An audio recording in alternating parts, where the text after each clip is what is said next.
I'm back with another book review. This is Shadow of the Locked by Keary Taylor.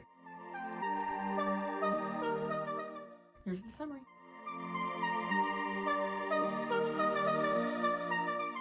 So basically where we left off from the last book is they started trying to create the school that they wanted to create, and they went to the UK basically to look for books that are magical so that they can learn more about their magic.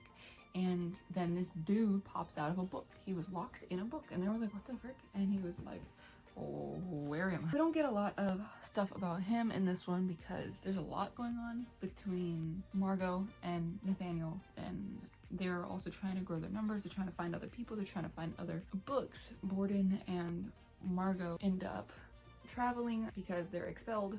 They got expelled and they won't be finishing out their days at the college. Borden was cast out from his family because he isn't with the society boys anymore because he hates them. But he and Margot travel a lot more than the others because the others have jobs in school. And Margot figures out how to actually turn rocks into gold, so she's been using that. They've been using mind manipulation tactics to make sure the jewelers aren't like, you've been bringing in a lot of money here, or a lot of gold here, especially in the UK, where apparently they ask a lot more questions than they would here. It was another good book in the series.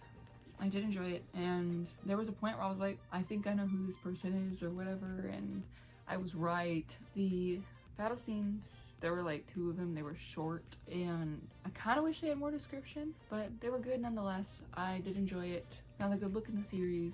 Keary Taylor does an amazing job with all her side characters and her characters, and there were like once or twice with Borden that I just felt like were, not rushed, but it just felt so jarring, I guess. But I think that's because those parts with Borden were in between like little montages of them actually going places and looking at books and looking for books and looking for people, etc. But they actually find a lady they find a lady and a man, are they both in Germany? I can't remember, that know way more than they do about all this stuff, and they make friends with one of them, and the other one they have to wipe the memories of because he has a ton of books that they need, but they reimburse him with like a ton of money. We learn in this one that some of these mages' powers can be locked or have been locked or locked in the past by a man who didn't want the secret of magic getting out because of, you know, fear and stuff like that. There were 2 opposing battles. One was that one, and the other one was the opposite. He wanted the world to know because he didn't want to live in hiding and all that jazz. And so they had a big war in the past. But it's really good. I appreciated the dramatic irony toward the end where we knew something that Margot didn't because she forgot. And I think that worked really well, and I was just